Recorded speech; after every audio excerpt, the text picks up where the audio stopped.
Hari ini kita masih belajar di tema 7 tentang kepemimpinan, subtema 3, ayo memimpin pembelajaran yang ketiga. Mari adik-adik kita belajar dengan penuh semangat ya. Bergotong royong menandakan bahwa kita saling membutuhkan dan bukan makhluk yang paling sempurna. Siapkah kamu menjadi pemimpin yang dapat menghargai sesama? Harus siap ya adik-adik ya. Kalau kalian menjadi pemimpin harus menghargai sesama. Bacalah teks pidato berikut ini. Kemudian lakukan perintah dari teks yang ada di bawahnya. Di sini ada teks pidato adik-adik. Mari kita baca bersama-sama. Bapak dan Ibu guru serta seluruh karyawan SD Palapa yang saya hormati, tidak terasa sudah 1 tahun saya menjalankan kepercayaan dari Bapak dan Ibu untuk memimpin koperasi karyawan kita. Sudah beberapa tahun kita bersama-sama merasakan manfaat organisasi kecil kita ini. Perlu kita ingat kembali bahwa tujuan mendirikan koperasi bukan untuk mencari keuntungan. Koperasi karyawan kita dirikan untuk meningkatkan kesejahteraan bersama. Semua anggota memiliki kesempatan yang sama untuk menikmati hasil atas berkembangnya usaha bersama ini. Bapak dan Ibu, kekeluargaan dan kebersamaan adalah modal utama dalam koperasi ini. Peduli terhadapnya jalannya usaha koperasi menjadi kewajiban tiap anggota. Bukan hanya tugas ketua atau pengurus. Semua memperoleh kesempatan untuk belajar. Secara mandiri, kita menetapkan jenis usaha koperasi dan menjalankannya. Pengurus yang melaksanakannya, anggota yang mengawasi dan memberi masukan. Keuntungan pribadi tidak diutamakan. Justru melalui koperasi, kita mengasah kepedulian terhadap kebutuhan anggota lain. Sudah 5 tahun berjalan, semua keputusan kita tetapkan bersama secara musyawarah. Begitupun dengan keuntungan koperasi di tahun ini. Apakah keuntungan tersebut akan dibagikan kepada anggota atau akan dimasukkan kembali sebagai penambah modal, akan kita diskusikan dalam rapat besar hari ini. Bapak dan Ibu, rapat besar koperasi tidak hanya untuk anggota, namun terbuka untuk semua. Justru saya ingin semua keluarga besar SD Palapa menyaksikan proses musyawarah ini. Saya ingin semua menyaksikan bahwa banyak hal yang dapat dipelajari melalui koperasi karyawan. Saya ingin semua merasakan bahwa kesejahteraan bersama dapat diwujudkan melalui kepedulian, kekeluargaan, serta kebersamaan. Bapak dan Ibu, saya tentu berharap anggota koperasi terus bertambah. Semoga saja suatu saat nanti keluarga besar SD Palapa lengkap ada di dalamnya. Tak perlu risau memperhitungkan keuntungan pribadi, tetapi ayo kita berusaha mewujudkan kesejahteraan bersama melalui koperasi. Itu tadi adik-adik ya, pidato yang diucapkan pada waktu pertemuan koperasi. Nah adik-adik, dari teks pidato tersebut, mari kita tentukan mana yang bagian pembuka, inti, dan penutup. Nah di sini Kak Citra akan menandai ya setiap bagian itu apakah termasuk dalam pembukaan, inti atau penutup. Nah untuk yang pertama ini kita lihat di sini. Bapak dan Ibu serta seluruh karyawan SD Palapa yang saya hormati, tidak terasa sudah 1 tahun saya menjalankan kepercayaan dari Bapak Ibu untuk memimpin koperasi karyawan kita sampai akhirnya. Nah di sini ini adalah kalimat pembukaan pada pidato adik-adik. Jadi pembukaan ini itu menyinggung apa sih yang akan dibicarakan nanti dalam pidatonya. Nah, di sini kan akan membicarakan tentang koperasi karyawan. Nah, ini masuk dalam pembukaan. Lalu berikutnya adik-adik, ini adalah bagian inti karena di sini menerangkan ya dari modal utama dalam koperasi ya, jadi keuntungan dalam koperasi dan selanjutnya ini termasuk dalam inti pidato. Dan Bagian yang ini adik-adik, ini masih dalam bagian inti pidato, karena inti pidatonya masih menjelaskan tentang koperasi karyawan. Nah, sedangkan yang di terakhir ini kan berisi ajakan dan harapan. Berarti di sini adalah penutup pidato. Nah, harapannya mana ini? Semoga saja suatu saat nanti keluarga besar SD Palapa lengkap ada di dalamnya. Lalu di sini ada himbauan juga, jangan memperhitungkan keuntungan pribadi. Di sini ya adik-adik ya, ini adalah bagian penutup pidato. Adik-adik, kalian bisa merancang teks pidato. Kalian dapat menggunakan teks tentang sejahtera bersama koperasi yang telah kalian baca sebagai ide. Nah, kalian bisa ya merancang teks pidato karena kalian sudah mengetahui unsur-unsur pidato. Misalnya nih adik-adik, kan unsur pidato itu ada buat topik dulu, lalu salam pembuka, lalu ada pendahuluannya. Nah, di sini Kak Citra, topiknya adalah bermusyawarah untuk kepentingan bersama. Salam pembukanya seperti ini. Assalamualaikum warahmatullahi wabarakatuh. Yang terhormat Bapak Ibu guru yang saya hormati, juga teman-teman yang saya cintai. Pada kesempatan ini saya akan menyampaikan pidato dengan topik bermusyawarah untuk kepentingan bersama. Itu salam pembukanya, berarti memberi salam kepada hadirin atau undangan. Berikutnya unsur pidato adalah pendahuluan. Nah, di sini pendahuluan yang Kak Citra cantumkan, musyawarah merupakan kegiatan membahas suatu masalah dengan tujuan agar mendapatkan solusi. Musyawarah sering juga kita lakukan dalam kehidupan sehari-hari. Sebagai contoh kecil di saat kita menentukan waktu belajar kelompok. Ini bagian dari unsur pidato pendahuluan.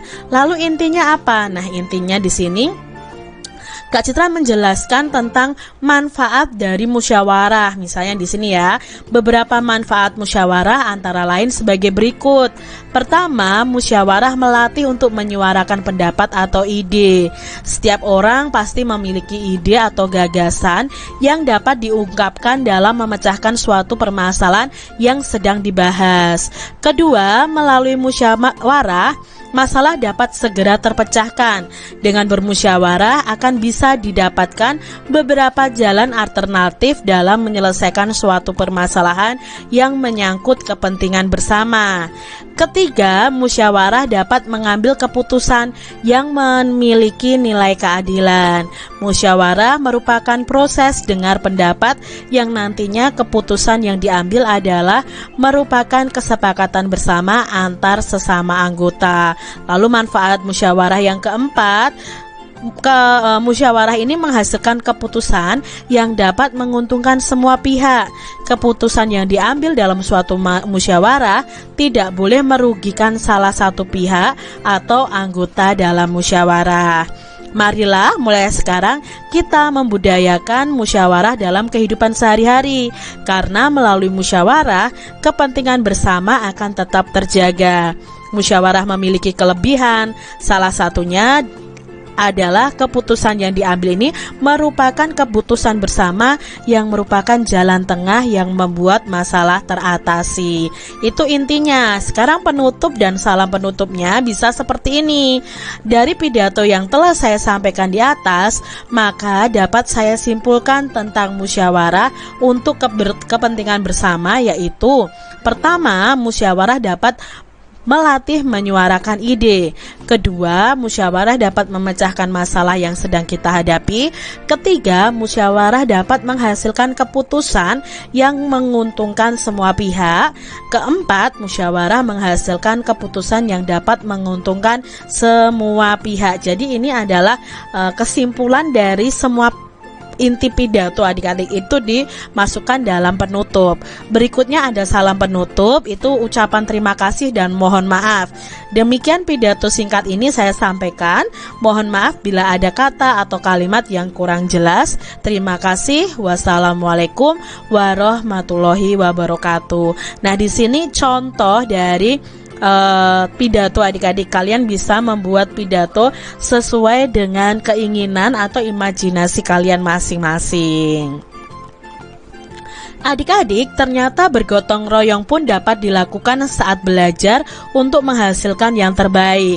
Saat kamu melakukannya, kamu sudah belajar untuk menjadi seorang pemimpin loh. Dari teks pidato di atas, apa yang kamu ketahui tentang koperasi? Untuk yang koperasi tadi adik-adik ya. Nah, dari teks pidato di atas, koperasi itu merupakan badan usaha yang bertujuan untuk mensejahterakan anggotanya. Lalu nilai-nilai Pancasila apa sajakah yang diterapkan oleh para anggota koperasi? Nah, ini adalah nilai-nilai Pancasilanya adik-adik. Yang pertama, sila ketuhanan yang Maha Esa. Nilai yang diterapkan adalah keanggotaan koperasi secara umum itu tanpa membeda-bedakan agama dan kepercayaan yang dianut. Setiap pelaksanaan kegiatan koperasi juga tidak boleh terlepas dari norma-norma agama yang telah ditetapkan. Yang kedua, sila kemanusiaan yang adil dan beradab. Itu semua anggota koperasi berhak mendapatkan perlakuan yang sama dan mengesampingkan perbedaan yang ada. Nah, dalam sila kedua ini harus bersikap adil, menghargai hak dan kewajiban anggotanya, dan bersikap tenggang rasa perlu diterapkan dalam keanggotaan koperasi. Yang ketiga, sila persatuan Indonesia, itu anggota koperasi perlu menanamkan sikap rela berkorban, cinta tanah air, dan menjaga persatuan antar anggota koperasi itu sendiri. Nah, di koperasi itu juga menerapkan sila keempat, yaitu kerakyatan yang dipimpin oleh hikmat kebijaksanaan dalam permusyawaratan perwakilan. Nilai yang diterapkan apa? Koperasi itu dikelola secara demokratis. Pengambilan keputusan dalam koperasi itu melalui musyawarah adik-adik. Nah, musyawarah itu akan menghasilkan mufakat di suatu rapat anggota. Juga pemegang kekuasaan tertinggi dari koperasi adalah keputusan rapat anggota koperasi. Lalu dalam koperasi itu juga menerapkan sila kelima Pancasila, yaitu keadilan sosial bagi seluruh rakyat Indonesia. Nilai yang diterapkan apa? Nilai yang diterapkan adalah koperasi bekerja tidak hanya untuk kepentingan anggotanya saja, tetapi juga untuk kepentingan masyarakat di sekitar koperasi. Sisa hasil usaha yang timbul akibat dari pemberian pelayanan terhadap anggota, sisa tersebut dibagikan dengan adil sesuai dengan jasa partisipasinya kepada koperasi. Adik-adik, perhatikan gambar di bawah ini. Apakah ini ya adik-adik ya? Kalian kalau mengamati ini gambar apa ya? Adik-adik, kedua gambar ini merupakan bagian dari kampus perguruan tinggi ternama. Nah, gambar yang kiri ini adalah kampus Nanyang Technology University di Singapura. Gambar yang kanan ini merupakan kampus Universitas Indonesia atau UI di Depok. Nah, banyak mahasiswa NTU atau Nanyang Technology University ini berasal dari Indonesia. Sebaliknya, banyak pula mahasiswa yang belajar di Universitas Indonesia itu berasal juga dari luar negeri. Berarti ada pertukaran pelajar nih adik-adik. Nah, di sini kita akan belajar tentang posisi dan peran Indonesia dalam kerjasama di bidang pendidikan dalam lingkup ASEAN. Nah, di sini adik-adik, kerjasama sektor pendidikan di ASEAN dilakukan oleh Komite ASEAN untuk Pendidikan atau ASEAN Committee on Education. Nah, komite ini memfokuskan pada upaya mensinkronkan standar ijazah, memperkuat dan meningkatkan keterampilan dan ilmu pengetahuan pemuda-pemuda di ASEAN. Untuk mendukung pencapaian tersebut, negara-negara ASEAN ini melakukan kerjasama sebagai berikut. Yang pertama, mendorong hubungan kerjasama di bidang pendidikan dan pelatihan di berbagai tingkat pendidikan. Yang kedua, mendorong organisasi dan sekolah di tiap-tiap negara mencari mitra kerjasama di kawasan Asia Tenggaranya. Lalu yang ketiga, mengikuti pertukaran pelajar tadi adik-adik atau mahasiswa untuk meningkatkan kualitas sumber daya manusia. mengadakan lokakarya atau mengundang dosen untuk memberikan kuliah di universitas negara lain. Lalu ada menjalin kerjasama di bidang akademis dengan negara-negara di kawasan Asia Tenggara. Itu tadi adik-adik ya, peran pendidikan di ASEAN ya. Walaupun berbeda negara, kita bisa bertukar pelajar. Untuk pelajar Indonesia bisa belajar di Singapura, pelajar dari Singapura bisa belajar di Indonesia. Itu terjadi pertukaran pelajar atau mahasiswa. Jadi semakin banyak orang yang bisa belajar dari bangsa kita atau dari bangsa lain. Nah, saat memimpin terkadang kita banyak menemui perbedaan pendapat. Namun perbedaan pendapat itu dapat diselesaikan dengan musyawarah. Bukankah musyawarah adalah bagian dari nilai-nilai kepemimpinan? Iya ya adik-adik ya, musyawarah itu bagian dari nilai-nilai kepemimpinan. Pemimpin yang bijak adalah pemimpin yang tidak merasa dirinya paling hebat, tetapi dia harus bisa mengutamakan kepentingan bersama. Kalian harus tahu ya, kalau kalian ingin menjadi pemimpin harus mengutamakan kepentingan bersama. Hari ini kita akan belajar bersama-sama di tema 7 kepemimpinan, subtema 3, ayo memimpin, pembelajaran yang keempat. Mari adik-adik kita belajar dengan penuh semangat ya. Apakah kamu sering mendapat kesempatan untuk memimpin adik-adik? Siapa yang kamu pimpin dan bagaimana perasaanmu? Mungkin di antara kalian ada yang menjadi ketua kelas. Berarti kalian itu sudah diberi kesempatan untuk memimpin teman-teman kalian adik-adik. Bagaimana perasaanmu yang sudah pernah menjadi ketua kelas? Pastinya bangga ya adik-adik ya menjadi pemimpin di kelas kalian. Di sini ada bacaan yang berjudul Deda dan 5 butir kentang. Dahulu ada seorang pencari kayu bakar bernama Deda.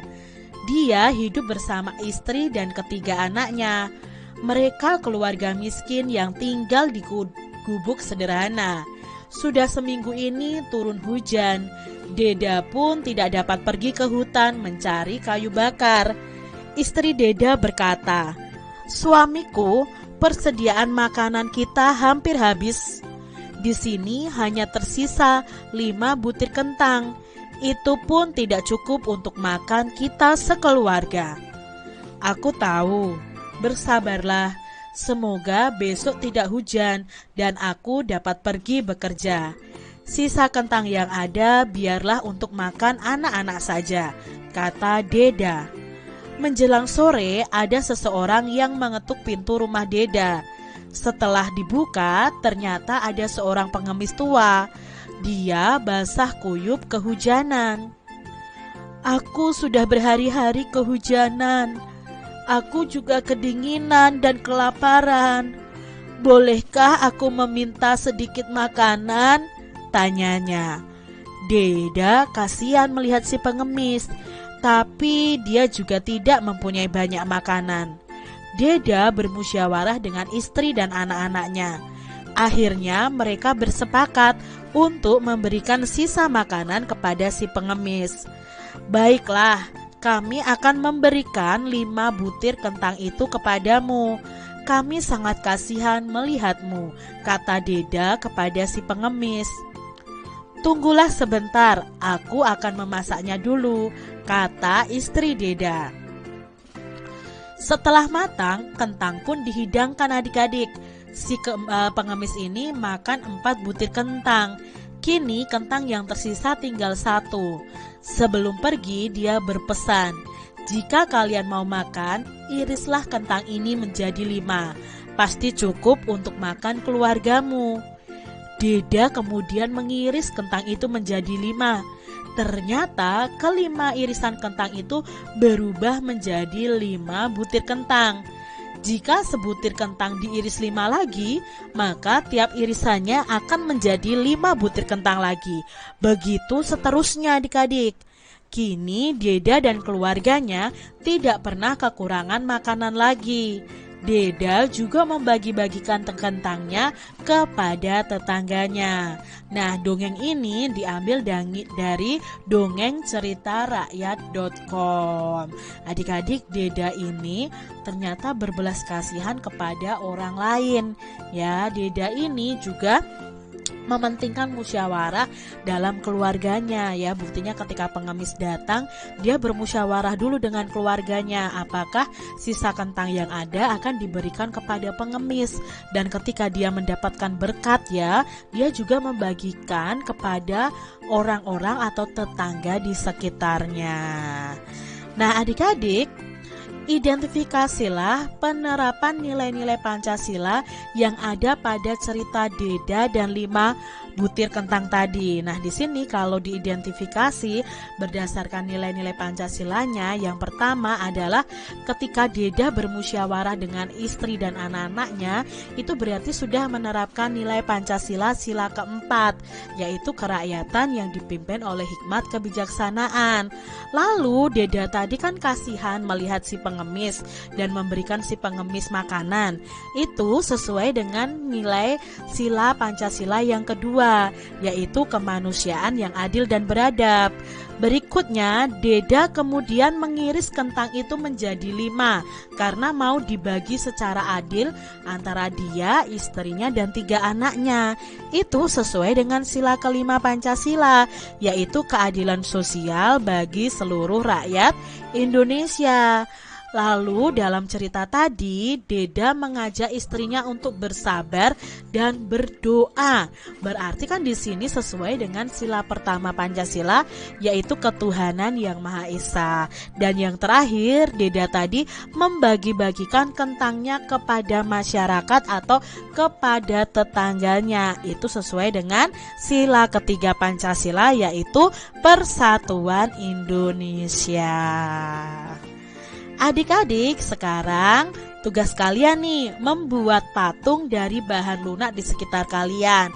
Kalian bisa menggunakan tanah liat, bisa menggunakan bubur kertas, lalu bisa menggunakan lilin atau sabun batangan atau plastisin. Nah, buatlah bentuk seperti yang kalian inginkan. Di sini Kak Citra punya contoh beberapa patung dari berbagai bahan. Nah, berikut adalah contoh membuat patung dari bubur kertas. Ini dari bubur kertas adik-adik. Nah, siapkan dulu kertas bekas. Rendam dulu kertasnya selama 24 jam sampai lunak. Buatlah kerangka dulu menggunakan kawat. Jadi di dalamnya ada kerangka dari kawat adik-adik. Besar kecilnya kawat menyesuaikan besar kecilnya patung yang akan dibuat. Kertas yang sudah lunak tadi dapat ditumbuk lagi adik-adik, lalu diperas dan dicampur dengan namanya lem kanji. Ya, ada lem namanya lem kanji. Nah, bentuknya itu ketika sudah dicampur, bentuknya harus seperti tanah liat. Kalau sudah, tempelkan bubur kertasnya pada kerangka kawat yang sudah kalian bentuk tadi. Untuk mendapatkan lapisan luar yang halus, lapisilah dengan kertas yang berwarna putih dengan lem adik-adik.